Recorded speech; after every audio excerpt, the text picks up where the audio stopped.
Buenas noches, señor Rómulo Mucho. Es un placer tenerlo en el programa. Buenas noches, ¿cómo estás, Leslie? Encantado de conversar contigo y estar en tu programa. Muchas gracias. Gracias, señor Rómulo Mucho. Antes de pasar al tema de fondo, que es justamente para ver cómo realmente en nuestro país, cuya economía se basa en el sector minero, podemos realmente crecer, desarrollarnos, impulsar proyectos mineros si de cara a la realidad cruda no tenemos conflictos sociales. Lo que ha pasado hace poco con Tía María, ¿verdad? Entonces, ¿cómo es que nosotros podemos garantizar una inversión en el sector minero cuando tenemos conflictos sociales que no están resueltos y que van a ser, si no se resuelven, van a seguir siendo un entrampamiento de por vida? ¿Y cómo queda entonces la economía en nuestro país y el desarrollo de todos los peruanos y peruanas? ¿No? Ese es el tema de fondo. Quisiera hacer un breve paréntesis para entrar a ese tema y consultarle. Usted es ingeniero especializado en minas, ¿no?, y en contaminación ambiental. Nosotros como medio de comunicación hemos hecho una nota periodística, más que una denuncia, es una nota periodística. Hemos levantado una información de lo que hemos recogido en el momento que hemos visto lo que sucede, por ejemplo, en el distrito de Surquillo, en los parques Guardia Civil y Ramiro Prialé. Estos regadíos de parques que salen de troncales, de los ríos, no, en este caso me parece del río Surco, sale. Y resulta que hemos estado observando que hay un descontrol, es decir, hay un empozamiento, yo creo, innecesario de agua en los parques que desborda las pistas, inunda las calles, ¿no? Y además es un agua sumamente amarronada, ¿no? Sucia, y que arrastran residuos de basura en el agua, ¿no? Y hemos visto a trabajadores que están con esa misma agua, no regándolas o tirándolas a las áreas verdes. Entonces la nota periodística va en ese sentido, que se riegan con aguas sucias, ¿no es cierto? Entonces, ¿y dónde está la protección al medio ambiente? Si justamente en los parques están los niños, están los adultos mayores, hay personas con cáncer que se van y se recuestan en los parques, y las mascotas también. Pero lo más grave de todo esto es que justo hoy hemos recibido una comunicación del alcalde a través de nuestro WhatsApp y responsabilizando prácticamente a nuestro medio por haber hecho esta nota periodística y haber informado de que esta agua, se empoza innecesariamente. Hoy hemos hecho una transmisión en vivo, no antes de venir al programa, con voces de los vecinos, que lo vamos a pasar al final del programa, ¿no? Y nos quieren responsabilizar en el sentido de que nos han dicho que van a comunicar a los vecinos para cortar el agua del regadío, que para hacer un tratamiento del agua va a demorar entre 5 o 6 años y en tanto no se va a regar los parques, y que nosotros tenemos que asumir la responsabilidad. Pero yo no soy el alcalde, yo no soy ninguna autoridad para poder ejecutar los proyectos. Nosotros como medios de comunicación levantamos una información que hoy ha sido corroborada por los vecinos, por las voces de los vecinos que han visto empozamientos de agua en los parques. No, hemos tomado las fotos y hemos hecho los videos correspondientes. Por consiguiente, nosotros estamos corroborando una información que siempre ha sido así. Nosotros no tenemos responsabilidad en la gestión municipal. Quienes están llamados a solucionar el problema, discúlpeme, señor alcalde, no somos los medios de prensa. Son ustedes las autoridades que fueron elegidos por los vecinos, y un poco más de respeto a los vecinos que lo han elegido, porque queremos las mejoras para los parques. Señor Rómulo Mucho, quisiera una opinión breve en este sentido. Usted es especialista en temas ambientales. ¿Estas aguas de regadíos de parques son aguas contaminadas, son aguas purificadas, o qué se tiene que hacer para poder controlar mejor esta calidad? Bueno, gracias por la consulta. En realidad, como bien has dicho, el alcalde y todos los regidores que fueron elegidos para gestionar, ¿no?, de una manera eficiente las obras necesarias y para el mantenimiento no solamente de todo el sistema de saneamiento junto con Sedapal y también el guardado y combinación y cuidado de los parques, porque los parques son muy importantes para la ciudad, porque la Organización Mundial de la Salud dice que por cada ciudadano debe haber 8 metros cuadrados de área verde, ¿no? Y si tenemos parques en algunos distritos, prácticamente es una bendición, ¿no? Parques con árboles, que generalmente no los tenemos en los conos, ¿no? Ahora, respecto al regadío, respecto al problema, pienso, por sentido común, de que si existe un reclamo en este sentido, el alcalde tiene más bien que responder también de una manera técnica, ¿no? El por qué se empoza el agua y justo riegan con esa agua empozada. Es verdad de que el río trae, ¿no? Contaminación. ¿Por qué? Porque lava todos los residuos, todo lo que se ensucia, pues, ¿no? Entonces, esa agua ya no es pues limpia. Pero posiblemente, si nosotros recogemos esa agua desde el punto de la bocatoma y llevarlos en cisternas para regar, creo que sería el mejor método. Cisternas. Cisternas, ¿no? Para poder, además, no soltarlos porque estás desperdiciando el agua, ¿no? Sino regulas la cantidad, exacto, ¿no? El caudal y la cantidad de agua que necesitas por área del parque, ¿no? Y la frecuencia también. Pero, como bien decís, Leslie, que se empoza y que prácticamente eso también deteriora no solamente la pista y también da mal aspecto y no se puede ni caminar, o sea, transitar sí. y cómo le das calidad de vida a los vecinos, ¿no? Así es. O sea, creo que no, la respuesta que ha dado creo que no obedece pues a una autoridad, ¿no? Tiene la obligación de recurrir, ¿no? A los especialistas. ¿Qué hacemos? ¿Cuánto de agua se necesita para el regadío de los parques? ¿Y qué tipo de agua? Ahora, si dice de una planta de tratamiento, sí, pues lo ideal es que todas las municipales tengan planta de tratamiento, ¿no? Pero, claro, eso obedece también a los presupuestos y quizás tenga algo de razón de decir que puede demorar muchos años. Pero, ¿cómo se ha hecho en el pasado? ¿No? Los parques en la mayoría de Lima siempre se riegan con agua tratada en algunos distritos que tienen planta y en otros con el río mismo que viene pues del río Surco, que atraviesa pues la ciudad. Pero en ese caso también habría que canalizar bien el agua desde el río Surco para que no se contamine con la basura y con los residuos de todo eso. Es que justamente o sea, tiene solución. Tiene solución y aplicable. Yo pienso, yo no soy técnica, yo no soy ingeniera, pero sí soy una persona que tiene sentido común y aparte mi profesión netamente es abogada, ¿no? Y ahora comunicadora. Y nosotros siempre en este set, donde también ha sido entrevistado el alcalde de Surquillo, siempre hemos tenido las plataformas abiertas. Lo que hoy hemos recogido, estoy ingeniero, antes de venir al programa hemos hecho una transmisión en vivo directamente de los dos parques de Guardia Civil y Ramiro Prialé, y los vecinos han corroborado con sus versiones. Ellos se han identificado, han dicho en dónde viven porque no tienen nada que temer ni nada que ocultar, porque al vecino se le escucha y al vecino se le respeta al igual que a las autoridades. Y en este programa nosotros siempre hemos respetado a la autoridad y al contrario, hemos exigido que los vecinos respeten el principio de autoridad.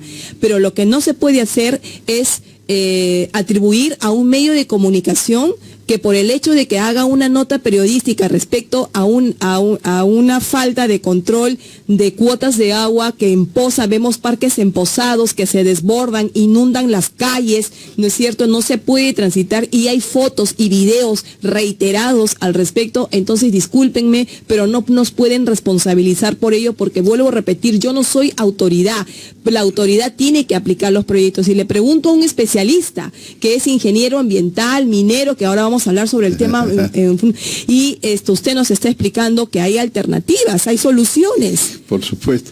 Toda actividad humana tiene pues implicancias ambientales y toda actividad humana hoy día tiene que cumplir con los estándares pues, de calidad ambiental, los límites máximos permisibles.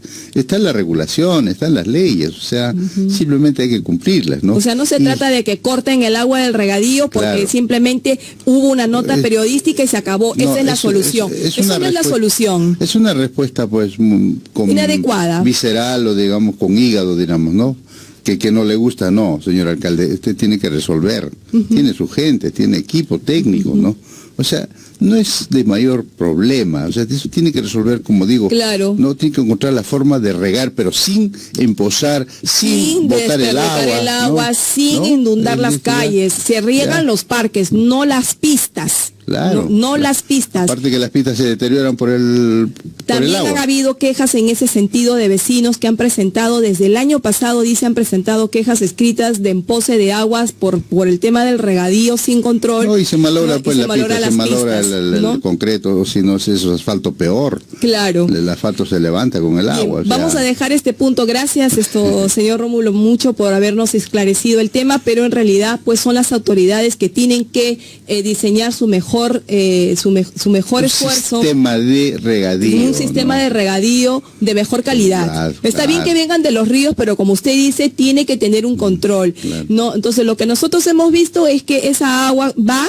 desbordante, lleva residuos en el camino y eso es lo que no está gustando a los vecinos de los parques. Y si eso no se puede comprender, entonces lamentablemente pues encontraremos otra forma adecuada para hacerlo llegar, pero de ninguna manera vamos a aceptar ningún tipo de acusaciones, ni mucho menos de responsabilidades que no son nuestras. Desde ya eso lo dejo claramente establecido en público y ante los vecinos. Vamos al tema de fondo, sé que nos gana un poco la hora, pero vamos a hablar el tema de fondo. Usted es un experto en minería, ¿no es cierto? Es presidente de Agromin y realmente tengo una preocupación como peruana y como medio de comunicación de que vemos una economía estancada en nuestro país. Prácticamente ya este quinquenio se ha dedicado en sus inicios a confrontaciones de carácter político en lugar de impulsar proyectos que nos puedan seguir desarrollando como país. Sí. ¿Cómo enfrentamos eso? Sí, en realidad la economía está estancada, ¿no? Camino casi a una recesión. A pesar de que el gobierno nos dice, mediante sus funcionarios, de que todavía seguimos creciendo y que quizás estamos creciendo inclusive más que el resto en América Latina, pero yo veo como técnico y como que camino por todo el país y por los barrios y todo eso, de que no es tan cierto eso, ¿no? Los números lo dicen, pero la realidad es otra, ¿no? Sí. Cuando vamos a los conos o cuando vamos a nuestra serranía, pues el tiempo se ha detenido, ¿no? Entonces no tengo que ser estadístico para poder entender de que sí hay crecimiento, que la gente está mejorando su calidad de vida, tiene mejor ingreso, mejor educación para sus hijos. No está sucediendo eso. 2.16% que hemos crecido, que realmente es muy poco para un país que necesita crecer a 5, a 6%, porque necesitamos erradicar la pobreza, necesitamos erradicar la desigualdad, y las grandes brechas sociales que cada vez se agrandan, que al final son el caldo de cultivo para cualquier movimiento, para cualquier reclamo, y es el caldo de cultivo también para los conflictos. ¿De qué se origina un conflicto social? El conflicto social es prácticamente, es una disputa, pues, de una economía grande versus una economía de subsistencia, ¿no? Hay muchas personas en redes que lo están escuchando. Entonces, eso tiene que tener, pues, queremos encontrar la fórmula, el modelo, de decir, ¿cómo compartimos nosotros esa riqueza que se genera y que se puede abarcar a la mayoría de los peruanos, ¿no? Por lo tanto, el Perú tiene las potencialidades, los recursos también para hacerlo, ¿no? En este caso, ya que hablamos de minería, la minería es el motor, es la columna vertebral de la economía del país. No tanto porque genere el PBI que genera es un promedio de 10%, ¿ya? Ahora, en los últimos 10 años eso tienes bajadas y subidas, en algunos años ha sido hasta casi de 20%, más o menos en promedio ha dado casi 14% del PBI en los últimos 10 años, ¿ya? Pero en el tema de las exportaciones, en un territorio de casi 2% del Perú, se generan casi 60% de las exportaciones, ¿no? Donde el cobre es nuestra estrella. El primer producto de exportación es el cobre. casi el 30% de todas las exportaciones peruanas es el cobre. Y el cobre en el mundo marca el comportamiento de una economía, no solamente para el Perú, sino para otros países mineros como el nuestro. Por ejemplo, señor Rómulo, mucho acá hay personas en redes sociales que están siguiendo su entrevista. Queremos saludar a Juan Carlos Fernández Guamaní. Muchísimas gracias por estar en sintonía con el programa Entérate con Leslie. Juan Carlos Fernández Guamaní nos dice que el gobierno no dialoga con los pobladores, que hay que tener cuidado con el dengue, y por eso es que el empose de agua, dice, se puede propalar el dengue. Luego tenemos al Clark Ruiz. Muchas gracias, Clark, que está siguiendo la entrevista en vivo con Rómulo Mucho. Habla sobre las municipalidades que tienen presupuesto, pero que no lo saben ejecutar, ¿no? No siempre se utiliza todo el presupuesto. Bueno, eso es también una realidad que hay que aceptar, ¿no? Y nunca hay que tener agua emposada, porque nunca hay que tener agua emposada. Ahí están los zancudos. Justamente hoy día hemos hablado de eso, señor Rómulo Mucho, en las transmisiones en vivo. Juan Carlos Fernández Guamaní sigue diciendo, las regalías mineras también cuestan.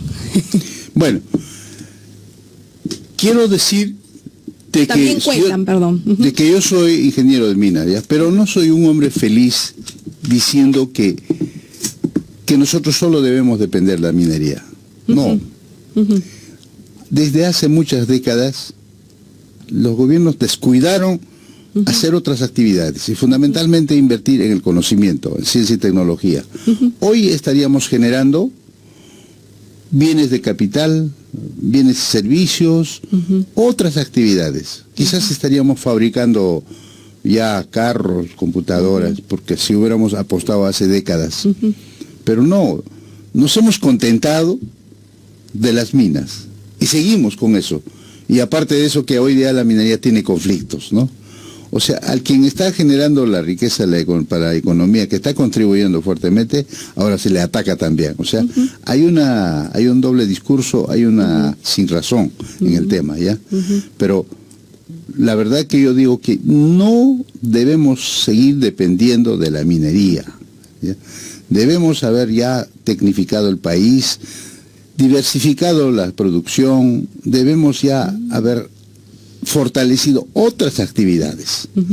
Y por eso hablamos de Agromín cuando queremos de una vez empezar con agro y minería, porque son las dos más importantes en este momento. El agro es el que más empleo genera en el Perú, ¿ya? Y hoy también somos agroexportador, ¿no? Que está creciendo.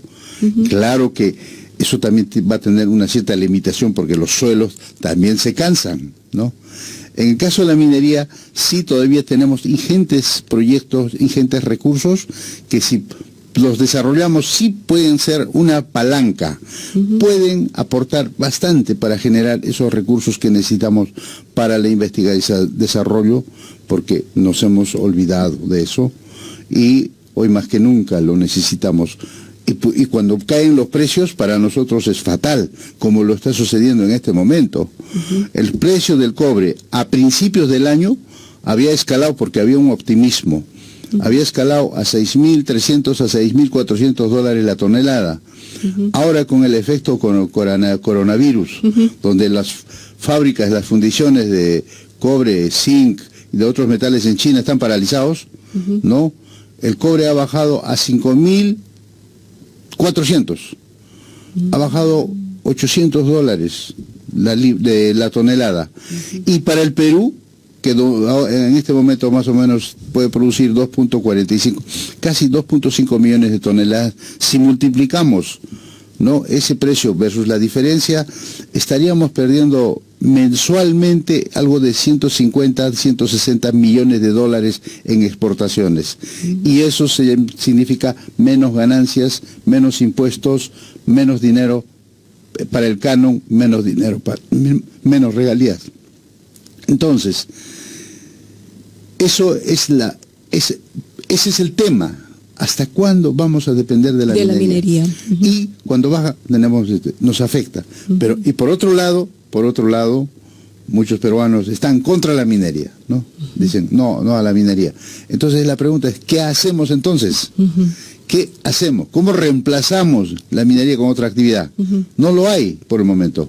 Que debería haber, sí señor, pudo hacerse muchas cosas en el pasado. Voy a poner un ejemplo, México. Así, permítame, ¿ya? No sé si el tiempo lo da. Sí. México en los años 80 dependía 80% del petróleo.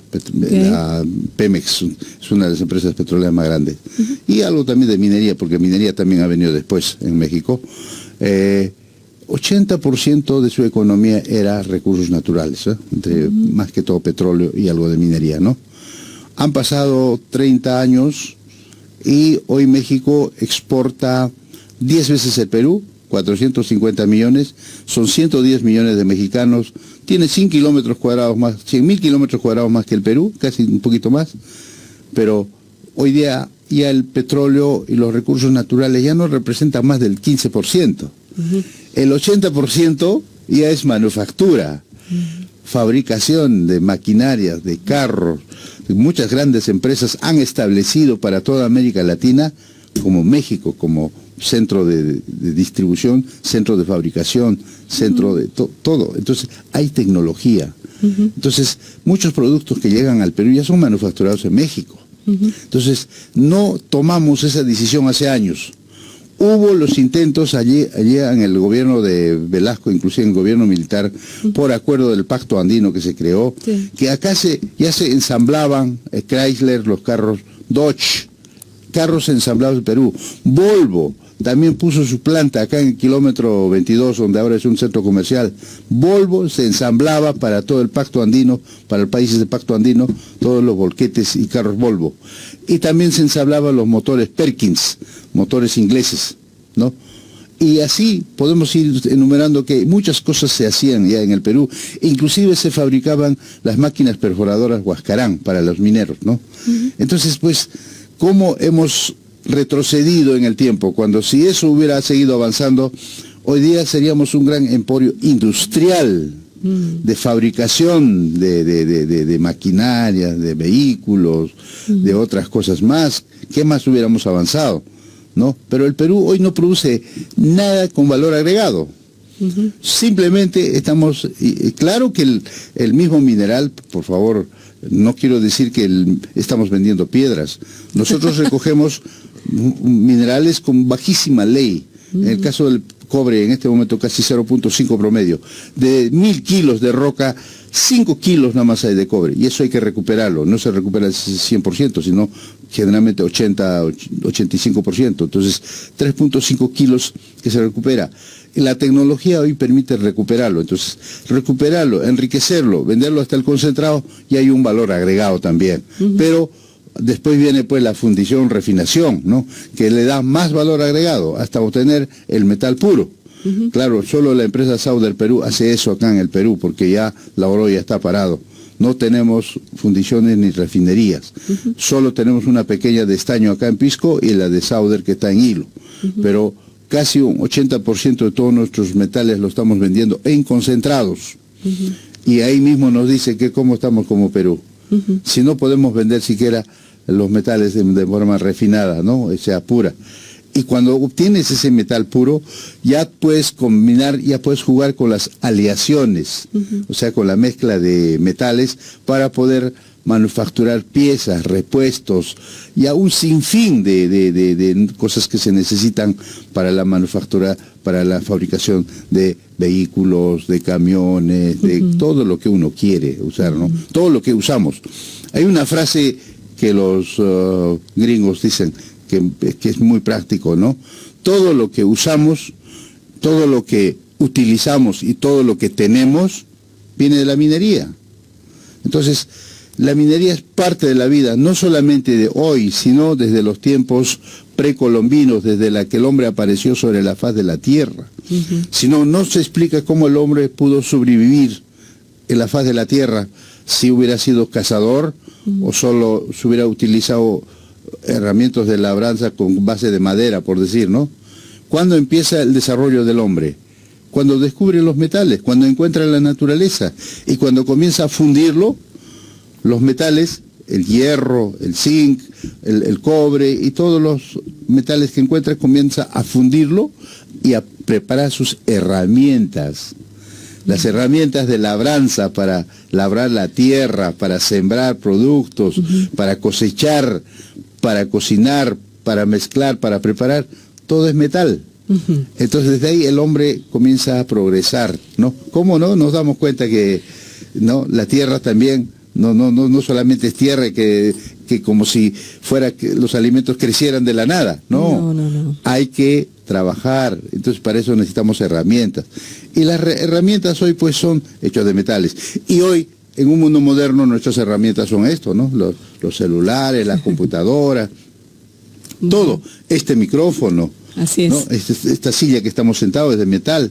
Entonces, es parte de nuestra vida, ¿no? Eso es lo que hay que entender. Por eso nosotros decimos con Agromin, agro y minería están totalmente ligados por naturaleza, por la historia, por el hombre. Y encontrar una confrontación entre el agro y la minería no es un absurdo, ¿no? Así es. Aparte, Leslie, si un suelo que donde crece el vegetal, donde crece la planta, si no tiene minerales, no sirve. Los nutrientes que necesita el suelo vegetal son minerales. Fundamentalmente macro, medio, micronutrientes. Estamos hablando de fósforo, potasio, nitrógeno. Luego estamos hablando de magnesio, calcio, hierro, cobre, zinc. Todos son ya micronutrientes que tiene que tener el suelo para que crezca una planta, un alimento, ¿no? Con todo lo que nosotros necesitamos. Y por eso los alimentos tienen minerales. Por eso cuando nosotros decimos, ¿por qué tenemos anemia en nuestros niños? 44% de niños, ojalá que eso esté bajando, por falta de hierro. ¿Qué cosa es el hierro? Hierro es un metal. Es que el hierro existe en muchos alimentos generalmente de coloración rojiza, porque el hierro es rojo. Y falta de alimentos de este tipo, teniendo abundantes alimentos con hierro, y todavía tenemos anemia en el Perú, en los niños. No puede ser. Eso es inaceptable, ¿no? Y eso porque realmente eso pasa porque no hay una adecuada planificación ni visión de lo que queremos nosotros ser como país. Claro. No, yo concluyo con esta entrevista porque el tiempo nos ganó y estamos esperando al segundo bloque. Dios nos ha dado la inteligencia para actuar, para tomar decisiones correctas en nuestras vidas, para defender lo que tenemos que defender, así se oponga el mundo entero. Claro. ¿No es cierto? Porque nos ha dado inteligencia, nos ha dado raciocinio, ¿no? Y es en esa inteligencia, en ese raciocinio y espíritu de los seres humanos que nos diferencian de otras especies de la naturaleza para nosotros poder seguir cooperando, ayudando en este mundo. Sí, ¿no?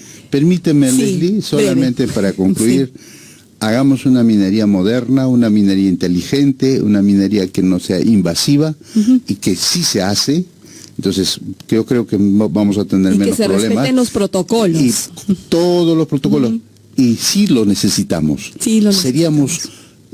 Seríamos absurdos en decir que no lo necesitamos. Siendo un país minero, ¿no? O sea, siendo un país minero. Y ahora también rico. Somos país agrícola. Sigamos avanzando. Necesitamos ser un país industrial. Necesitamos ser un país tecnológico, necesitamos ser un país de avanzada. Vamos a ver si realmente el Estado, yo tengo la esperanza de que sí, aunque algunos dicen que no, realmente con todo este tema de prevención contra el coronavirus tengamos buenos resultados de que a nosotros no nos afecte demasiado como lo está atravesando realmente gran parte de Europa, ¿no? Así que, y Asia. Le agradezco, señor Rómulo, mucho por esta entrevista. Gracias por ilustrarnos con relación a la contaminación ambiental. Nosotros estamos en la correcta línea de lo que hemos hecho y vamos a seguir siendo así.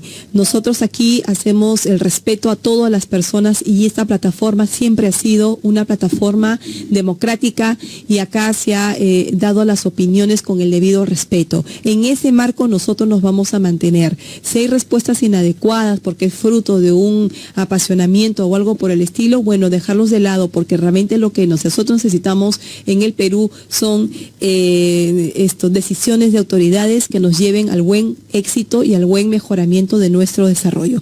Muchísimas gracias. Vamos